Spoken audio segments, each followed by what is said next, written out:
gentlemen, please join me in welcome the Honourable David C. Onley, Lieutenant Governor of Ontario.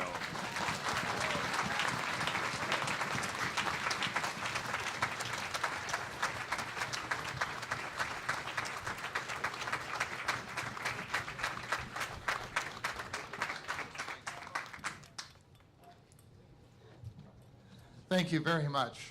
And what a privilege it is to be here today, and what a privilege it is to welcome you all. And thank you so very, very much for coming out on this drizzly and damp beginning to the new year, and for standing in line for a couple of hours. And it's just been a great privilege for myself and for my wife Ruth Ann, and I know I speak on behalf of the Regional Chair and the Lord Mayor and the other dignitaries that were with us to thank you all very, very much for coming out here today and being a part of this historic function as we, in effect, really launch the bicentennial celebrations of the War of 1812.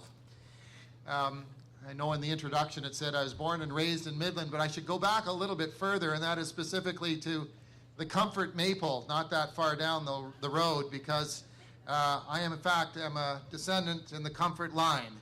And so my family roots go deep, deep into Niagara. Well, is that a metaphor? Yeah. And it is always just a privilege to be back. It truly is. The tradition of holding the Lieutenant Governor's New Year's Day levee outside of Toronto was begun a number of years ago by my predecessor, the Honourable Hilary Weston. So more than 2 years ago, it seemed very appropriate to me that this year's levee would be held here in the Niagara region, specifically Niagara-on-the-Lake, and specifically Fort George, in recognition of the 1812 bicentennial. To make this happen, much hard work has been done, and I do thank the Regional Chair, the Lord Mayor, Parks Canada, Friends of Fort George, the Legacy members, all the volunteers from all of the groups represented here today for their countless hours of dedication and hard work. I also want to thank my own staff for their countless hours of dedication and hard work to make this day such a success.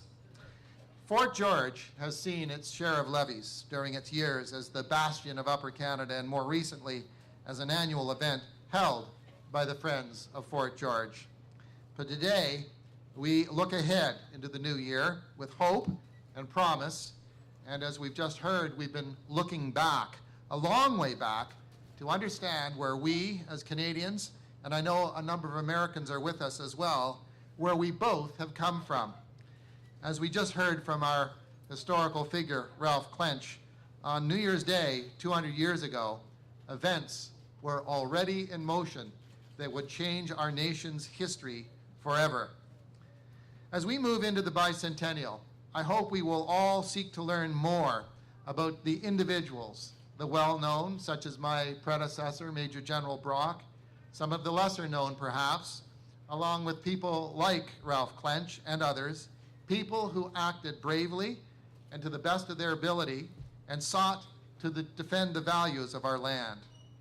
Above all, it is my hope that as the ceremonies and celebrations continue in the months and in fact the years ahead, we will all come to realize and appreciate that it was the War of 1812 that defined our future as a nation and the future of both of our nations. In a world that is fractured by old adversaries and by hatred, we should also hope that these ceremonies demonstrate that adversaries can become allies, that foes can become friends, and that peace is truly attainable to people of goodwill.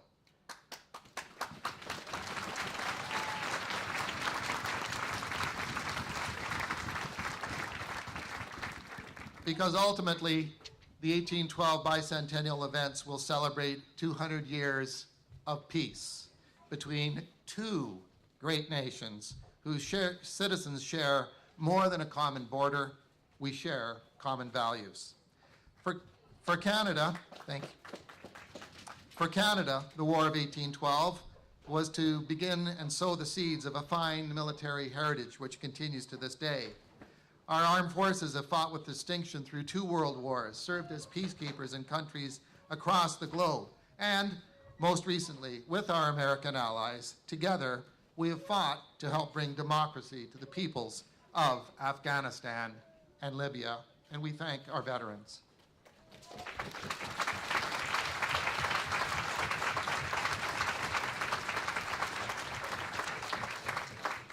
This is also a year, as has been mentioned, that we will be celebrating the Diamond Jubilee of Her Majesty Queen Elizabeth II. In a changing world, she has remained constant, an inspiration to all Canadians, and I know I join you in looking forward to celebrating Her Majesty's 6 decades of service this year. So, in closing, let me again thank all concerned for their work and dedication in organizing this year's special levee. And as our Queen's representative in the province of Ontario, I wish you all a happy, healthy, and prosperous New Year. Thank you.